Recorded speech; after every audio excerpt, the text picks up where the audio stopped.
Hey guys, it's your boy Phil Shocker, the 96 Hedgehog, and I am here to do the final Pokemon Gen 8 video for you guys today. And I figured what a good way to send out the generation with going over the top 10 Mons I have enjoyed using, not only just through Generation 8, but overall my Draft League career. And these are Mons I had to really think about from not only just Gen 8 drafting, from Gen 7 drafting, because I pretty much was in it from Gen 7 essentially.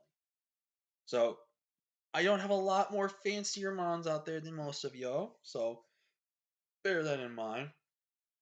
But I just want to do a special video about the 10 mons I think I have not only used perfectly well, I am comfortable with, I know how to run, and are just overall some of the best mons I think I've learned to come to love in Draft League. This is like not any particular stats or anything like that because I don't keep track of my stats. I kind of only keep like one mental kind of somewhat kill death stat, and that's for one of the mons, which I'll talk about in a second. But overall, I just want to go over the mons that I think you would like to know what I think are most successful with me. And if you ever face me, you better hope I don't get these mons because I'm good with them. But yeah, if you guys are enjoying this video, let me know in the comments section below what are your favorite mons to use in Draft League. Let me know your top 10, or just let me know all the ones you enjoy. I know my good buddy Owen, aka OGO, finally did this video. Definitely go check out his top 10 to see what his top 10 mons were in his list. But overall, let's get into this video. Like I said before, like, comment, share, subscribe, and let's get into the video. So with this, again, I wanted to go with mons I have felt a lot of comfort with. Either I used one time or not, Gen 8, Gen 7, whatever you want to say, and I'll give you my little history and background with it. So it might be a little bit of a long video, but if you're down for that, that's awesome. But with that being said, we're going to start with number 10. And number 10 for me is a tie. Now, these are Pokemon I only have maybe used once or twice both, but both experiences have been good. I do have a preference over the other, but I think it still deserves a tie for it, though, because of one season and another season of the other, what proved I was really good with this Pokemon. And that will be the Rotom forms, Rotom Wash and Rotom Heat. Now, I will say Rotom Heat for me gets the vote for the best Rotom form out there, but I still have some major respect to Rotom Wash. As if you guys did not check out the WC run I did way back in the day, this Mon was an absolute big important piece of my team and came in the clutch in some weeks. So, and I have learned to really like it. And same thing with Rotom Heat. I learned to really like it as well. It's really awesome. I remember 6-0 someone with Nasty Plot Rotom Heat once. So the Rotom forms, Wash and Heat, I loved them so much. They are so much fun to use. The fact that these got Nasty Plot this generation was sick, man. And it was mostly thanks to Generation 8 that I used these Pokemon. Because I didn't really bother grabbing them in Gen 7. I think maybe Wash, but I think it was only like one time, but that was it. But Heat and Wash are just so much fun. In a format where you have Nasty Plot and you have some of the most overpowering moves that do have drawbacks, but overpowering moves that you can take advantage of is insane. For Rotom Heat, getting the access to heavy duty boots made defensive viability sets with this Pokemon so much more important out there. And I think it's definitely one of the best decisions Game Freak ever did was giving heavy duty boots to Pokemon like Rotom Heat. They give a lot more versatile in terms of defensive sets. And overall, it's just really awesome. And then with Rotom Wash, gave it more of offensive utility sets besides running choice specs. Also, the fact that things like Defog now exist for the Rotom forms is really important too. And Rotom Wash and Heat are arguably some of the best abusers of defog because again they take advantage of those defog really well with either having boots or having just a defensive mon like Rotom Wash. Overall, I just love these two together. Like I said, my preference is with Rotom Heat. Rotom Heat stands rise up. But overall, though, I love both of these Rotom forms, and I cannot wait to use them again in a future league. I definitely want to use these as one of my first leagues into Gen 9, so that's going to be really exciting for me.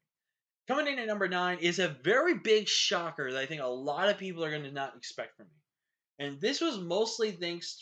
This was still mostly in Gen 7, and then like there was one or two occasions in Gen 8 that I used it and had fun with it.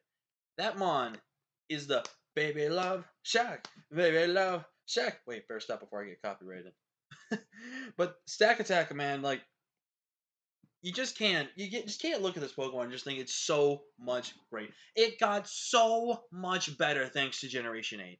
because of things like Heat Crash and Body Press, making that defensive utility stat so much perfect, making especially defensive sets a lot more viable with having defensive utility offensive moves like Heat Crash and Body Press, which is really, really great. And of course, if you're a try and true homie like myself, you run that lovely, lonely stack attack set, and you put in the work with Trick Room Stack, baby. I love Stack Attack. I literally 6-0'd someone on a random game with a team from a Mix and Mega League I was using. I built up a team and I just battled a random person. I 6-0'd him with Stack Attack. Single handedly 6-0'd him with Stack Attack. And in another game, I got 4 kills with Stack Attack against opponent and won a match because of it. And I actually pulled off Trick Room Weakness Policy Stack Attack and pretty much killed a Corviknight, a Vaporeon, and basically just went to town on my opponent's team, taking like 3 or 4 of his Pokemon out and then winning the game with the rest. So Stack for me is such an underrated Ultra Beast that if you never have tried Stack, I do understand there's a 4 times ground weakness and a 4 times fighting weakness. But if you know how to build with Stack and you know how to properly build around it as well and helping it kind of support its weaknesses, and I don't think running the berries is a bad idea, but there's a lot of more creativity to Stack that you have not been seen. AV Stack really is a scary mon that you have to be careful of.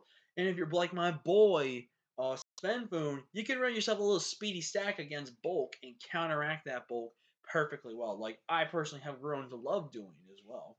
So Stack Attack, if you've never tried this mon, and when it comes to Gen 9 National Decks, and there's a chance to use this mon, please give it a try. It is worth drafting. I understand a lot of people don't like it, but it's a steel type of Brock, so there's your main reason right there. But overall, you just gotta give them on a chance. If you don't give them on a chance, then you're not gonna learn and adapt to play styles. And that's what I learned with Stack. I felt like I wanted to give it a try, and I've learned to love it. I haven't gotten to use it a lot lately, and I haven't gotten a chance to really properly use it. But it is a mon though. When it comes to National Dex leagues, it's definitely gonna be on my radar possibly. So be on the lookout for that. But Stack, love him to death. Number 8 is Togekiss. Now, Togekiss was a Pokemon I didn't know if I was going to love and or think I could use well. But literally when Generation 8 kind of came out, and I think this was when... Oh, was it right when Gen 8 came out? Or was this when the first DLC came out? I don't really remember. I think this was before the first DLC with Armor Isle came out. I was in LDL and they had Zach told me to take a team over, and you know what? I said, you know what? I get a chance to battle Zach, and you know what? I have a chance to still make playoffs. You know what? Let's take over the team. I've got enough time, and I had Togekiss on, and I was always tempted and wondering if I would like to use Togekiss. The Togekiss was on the team, and I kept it. And this is when Dynamax should never have been allowed because that made one for my Dynamax captains. And I took Togekiss with me, and Togekiss put in some good work. And in finals, it single-handedly 6-0'd Blaze. So Togekiss proved to be why it's good mod. And then when WWC, I think I drafted it or I made some drops and picked up in free agency. I don't remember. It's been a very long time. That was like 2 or 3 seasons ago. I picked up Togekiss, and Scarf Togekiss is a problem. But Togekiss proved to be so much fun, dude. I absolutely love Togekiss, and I have now won 2 championships with Togekiss. So I think it's definitely a fairy type. If I want to have on my radar, it's definitely worth it. It's definitely a weird fairy type for me to use. You know, it's not like my go-to fairy, but it's definitely a fairy type I think I've learned to kind of love. I definitely am the type of guy that's definitely likes to play makes no sense plays and also makes no sense builds. Because I like to sometimes just build randomly. And I feel like Togekiss just fits that type of build for me because I just get to use whatever I really want with this thing. And I personally do enjoy Togekiss. It's so nice. It's so fun. If you ever never tried Togekiss, definitely try it. It's definitely a good, reliable defogger for a team, a really good supporter. And if you're ever looking for some good offensive raw power, this thing's not to be slept on. 80 base speed can really take advantage of some bulk and setting up a nasty plot and getting some air slash flinches and stuff and making your friends rage. It's really entertaining. But overall, Togekiss is super awesome, and I definitely am going to give Togekiss another go around, hopefully when Gen 9 comes out, because I would definitely look forward to using that mod again. And capping off the best of the list right here, and just barely not making the top 5 is Zera. And I don't think I need to go into a tangent why Zeraora is so good and is going to probably be on everybody's top 10 best draft league Pokemon. Zeraora, base 143 speed, which can outspeed Scarfers under certain speed creeps, can be an adamant monster. or modest if you're going special, bulk up, potential subtoxic sets, the adversibility this Pokemon provides is insane. This Pokemon even got so much better thanks to Gen A because now we got access to. I think it didn't get access to Blaze Kick before, but got access to Blaze Kick, which I think is a little better than Fire coverage, Fire Punch, which is really, and access to Aura Spear, so you don't have to worry about relying on Focus Blast or to run for fighting stuff, which is really nice as well. Don't think it actually got anything. And access, I don't think it had player up before, but now it got player up, and I don't think it had close combat before, and then got close combat. So they even Game Freak knew we gotta make this Pokemon even more broken to the point that it's only tier 1, but can urge on the Ubers if not careful. Zeraora is fantastic. I love Zeraora. I don't think I've won a championship with Zeraora, but I know I have done successful with Zeraora. I remember in one of the games back at RGBL, I literally got 6 kills with Zeraora in that match, and Zeraora just put on a clinic. Zeraora is just so good. If you just know how to use this one right, it's so good. Choice spec sets, choice bandit sets, sub bulk up, bulk up weakness policy. Yeah, I pulled that off. I did. I'm proud to admit it. I'm in love with Zeraora. I think it's arguably, and I know a lot of people are gonna get hate on me for this. I definitely think this is the best electric type Pokemon in draft. It is so versatile. It is so good at what it can do for what a team needs it for. I just don't think there's an electric type that can beat it. I really don't think there's an electric type that can beat it. I know people are going to say, wait, there's Coco. It beats it. There's a debate for that later. But overall, I love Zeraora, and it goes to no surprise why it's one of the best Pokemon out there. Now getting into my top 6, we're going to kick it off with Clefable. And this is an OG, followed by someone else on this list. But this is one of the OG fairies that I always drafted. Sylveon would have maybe almost made it on this list, but I didn't really have a lot good usage with Sylveon. But Sylveon's still good, not taking away anything from that. But Clefable is downright dirty. Clefable is so good for what it does. I have remembered back in the day in Gen 7 when I would always run almost always would run Cosmic Power. Everyone blew their mind and thought I was always Store Power when I wasn't even Store Power. I just ran Cosmic Power for defense boost. But Clefable has just proven to me to always be that fairy type I can count on. It comes in the clutch. And if you actually watch one of these recent tournament videos, which I don't know if it's going to be uploaded before Gen 8, I don't even know if it's going to still continue. But whether it's continuing or not, I will upload that. And if that needs to be uploaded, then I'm making sure that's the last Gen 8 one. But that's for battling into these. But overall, Clefable, if you don't use Clefable, what is wrong with you? Clefable is God tier. And I know a lot of people argue that this is the best fairy in draft. And I'm sorry, Kelly, my main brother. I know you say Sylveon is. I know. I love you, man. But I gotta tell you, Clefable just takes it for me just a little bit. Just a little bit. I hope we can still be brothers, man. But Clefable is so good. Calm Mind, Cosmic Power, Store Power, Life Orb, Magic Orb, offensive sets that so many people sleep on is so good. I love Clefable. It is arguably for me the best fairy type in Draft League. And I know I will always go back to Clefable. I will always use Clefable. And Clefable will always have my heart. I love it so much, and I cannot wait to use it again in the future league. And I'm just seeing so giddy, just wanting to see Clefable. Like, look at that face. It's awesome. I love my girl Pinky. But yeah, Clefable, if you guys haven't tried it, what are you doing with your lives? Give it a try. It's awesome. Now, I definitely don't think this is a big shocker for a lot of people that this would be in my top 5. But I will say this, it just recently, for me, made it into my top 10. Now, the reason why it just recently, there was only one other league that I absolutely used Mew perfectly. And that was back in APA in their first ever Ubers league they ever did. Where I took over a team, and I think I pretty much never lost a game. And that's because I knew how to use Mew. And then there came the PBAL versus TBL League War. You guys saw that I absolutely destroyed with Mew.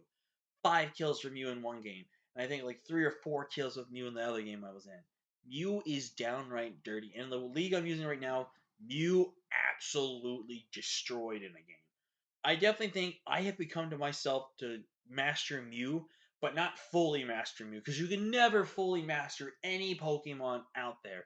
Well, except for one Pokemon on this list, but we'll get to him. But Mew for me, you have so many ideas to go with it. I literally named this thing Infinite because there are so many infinite possibilities to Mew.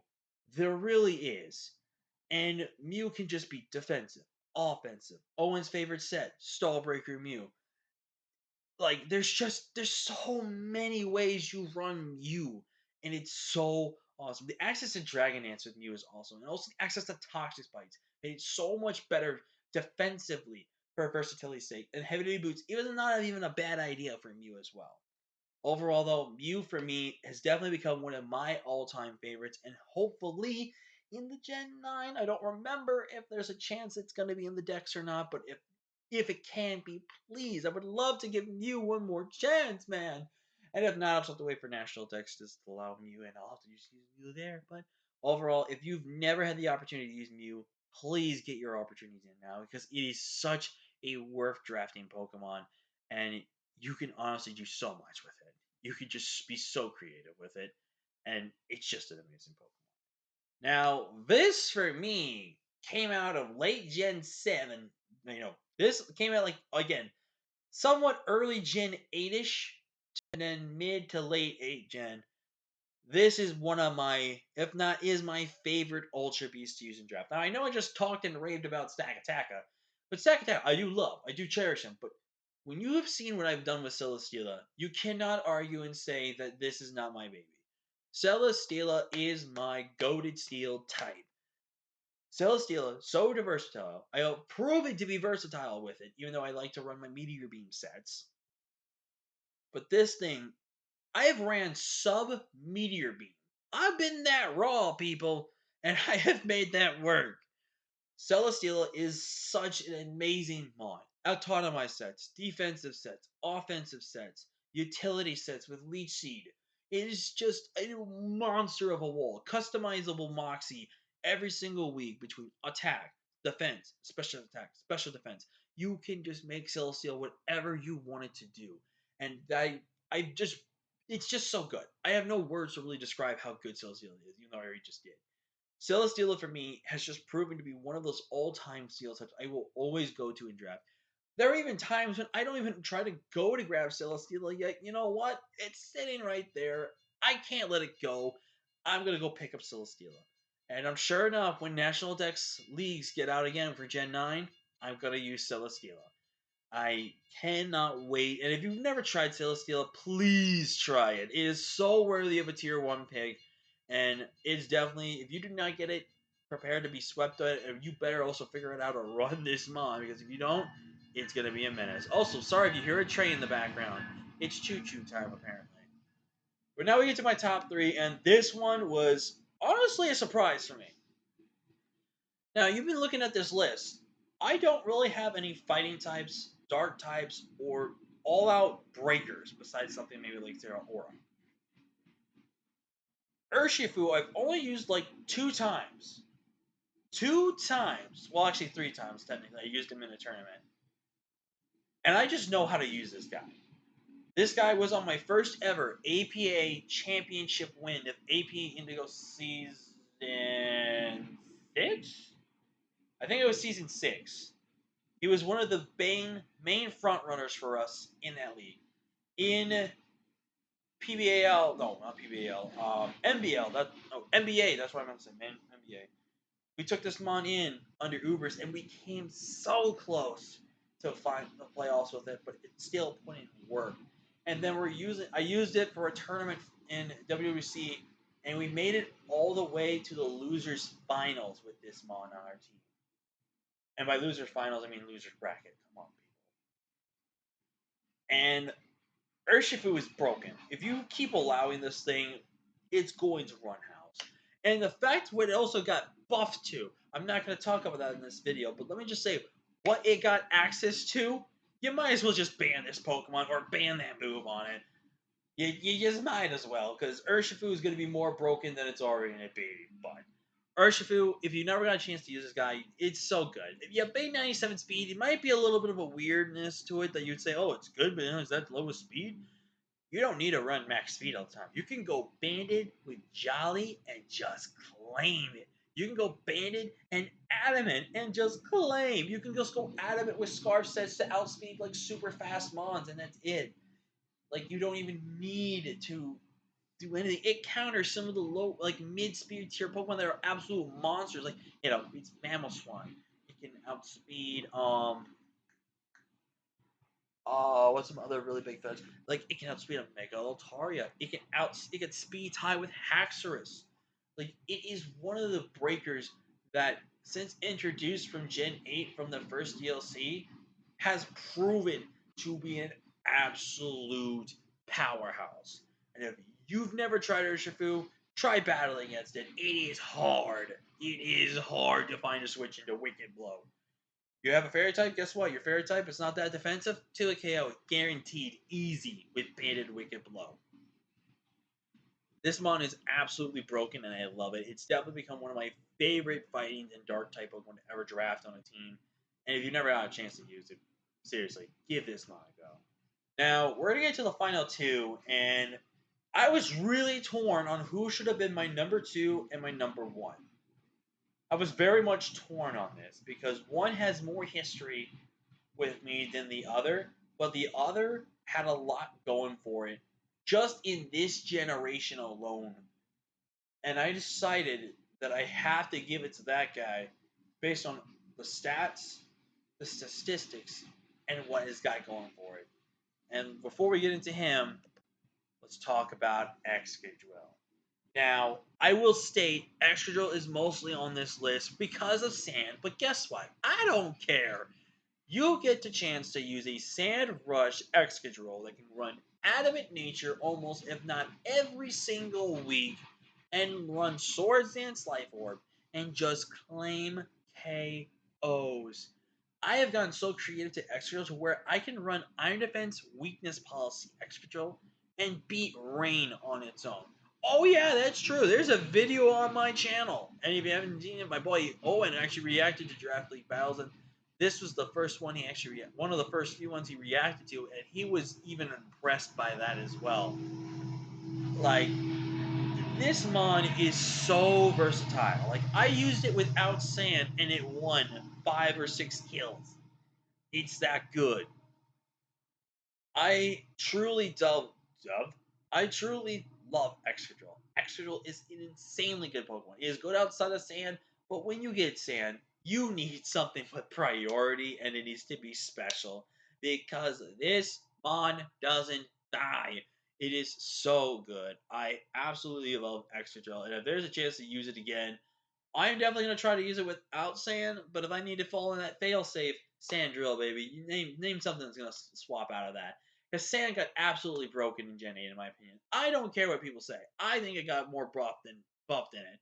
Even though there definitely became a lot of better Sun Sweepers in Gen 8 as well. But overall, though, including Rain, but still, Excadrill for me, absolutely the best ground type in Draft League and arguably one of the best steel types. I'm actually kind of surprised. I didn't even realize I had 3 steel types in my top 10. That's actually kind of surprising to me. But then again, you've got like 2 or 3 electric types there, so I think that's kind of canon because of my background. But overall, though, love Excadrill. It was one of the first few Pokemon I absolutely destroyed with, and I think to this day it has. I think it has like between 65 and 70 kills, and like 30 something deaths. That is how good I have run Excadrill like the 4 or 5 times I've used it. And yes, all have been with sand, but that just still to prove why I am a sand master. Every time I've had sand, I have always made playoffs. It is in the league statistics. If you look at any match I've ever been in with sand, I make playoffs. And out of all those times, twice I should have won with finals, but I got screwed. But one time, sand took it to finals. Sand took it to finals and won. So if you've never tried Excadrill, you better try it because it is a monster. And of course, I think some of you were not going to be surprised by this. But for me, for me, this is my favorite draft Pokemon. Originally, it was Excadrill for based on all the things he's done, but for what X Dracovish has done, and I'm not gonna lie to you, at first when I saw this, I wasn't the biggest fan of it. But then I watched Wolf Glick talk about this Pokemon, and I saw the destructive power of this, and I was like, oh my god, this is a fun Pokemon. Now, I won't lie, the first time I ever really used Dracovish, I had like a 50-50 good success rate with this thing. I won't lie, but ever since that first time I used it, every time I am given this Pokemon, I run house with it. It is thanks to Dracovish that I have won 5 more championships in my draft league career, where I only had like maybe like 4 or 5 wins. And then it gets on there, gives me 5. And of those 5, 3 of them, count them, 3 of them, he got the last kill to win us the championship. This Mon won me my APA championship. The biggest win in my draft league career was this man right here. And I picked him up midway through the season as well. This is a Pokemon that is so broken. Everyone keeps saying, oh, that's water. You can work around those counters. And I have proven to work around those. I made Rainvish with Kyogre work. Near the later end of the season, it kind of fell flat on some things, and I definitely misdid stuff with drafting, not getting a Weber at least. But overall, though, this Mon is stupidly good. It is so good. I have run uncontroversial Dracovish sets that everyone questions, but it puts in the work. Sub, Super Fang, Vicious Rent, Leech Life, Psychic Fangs, whatever you want for coverage, and it kills. Everyone says, "Oh, man, there's these water absorbers." Well, guess what? Rock Slide after a Super Fang, guarantee Okos. Mantine. Low Kick, 2 AKOs Cradily, if not Okos it. Lapras, 2 AKO, if not Okos it. Jerkovish, Seismitoad, Vaporeon, Super Fang into Outrage kills. There is only one absolute wall of a Pokemon, in my opinion, that can beat Dracovish. And that is Gastrodon. I honest to God think Gastrodon is the number 1 Dracovish counter. And I know some people say Dracovish, will say Jellicent, but Crunch is a thing, baby boy. Crunch is a thing. And I have just been able to be so successful. Even when I battle Dracovish, Dracovish can't get anything. If anything, it gets maybe 1 kill on my team, but it doesn't do anything. I am a Dracovish tamer. I love this Pokemon so much, I will always go to it and draft it. And it proves every single time I have it on my team, I do work. I win championships with this thing. I get really high praises with this thing. I put in some of the best work with this thing. And if you can get that from one singular Pokemon, it makes something important with it. I know a lot of people have that. I know like Owen has that with his Cinderace and Licky Licky for just staples. For one, being the best normal type, which if you act now and this time you can get for one $29.99 for your Licky Licky today, but also for like his Cinderace being his all-time kill leader. You know, everyone's gonna have that one Mon that is the staple of their draftling career, and this is that one Mon for me. That's Dracovish.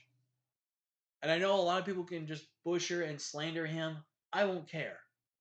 This to me is my Pokemon. To me, this is my absolute favorite Pokemon in Draft League. And he will always be that no matter what. And I don't think there's anything that can top him unless Gen 9 blows me away with something. So, with that being said, this is my all time favorite Pokemon in Draft League, and his name is Munch. Thank you all so much for watching. Like, comment, share, subscribe. Like I said, let me know what your absolute favorite Pokemon in Draft League is, or maybe leave your own top 10 in the comments down below. And let me know what makes him so much. You know, if you want just to talk about one Pokemon in the comments below, let me know why he's your favorite, why he's that outstanding Pokemon for you in your Draft League career. But with that being said, thank you all so much for watching. Like, comment, share, and subscribe. And until next time, guys, I will see you for when Gen 9 comes out. If there is any other Gen 8 content that will come out, it will obviously come out before any Gen 9 content comes out. And I will make sure there's a video about that. But if there is or not, I will see you guys for Gen 9 in our first draft league. Whether that will be Showdown or Wi-Fi? Well, Wi-Fi if I can even get anything to record with it, which I don't even know if I can or not. So most likely will be Showdown, but it'll just come to terms of which one I'm playing in at least. But I'm super excited for Gen 9, and I cannot wait for it. I hope you guys are all excited for Gen 9 as well. But that being said, I'm going to start officially wrap up this video now so we can keep going with our lives. So like, comment, subscribe, and I will see you guys in Gen 9. Peace.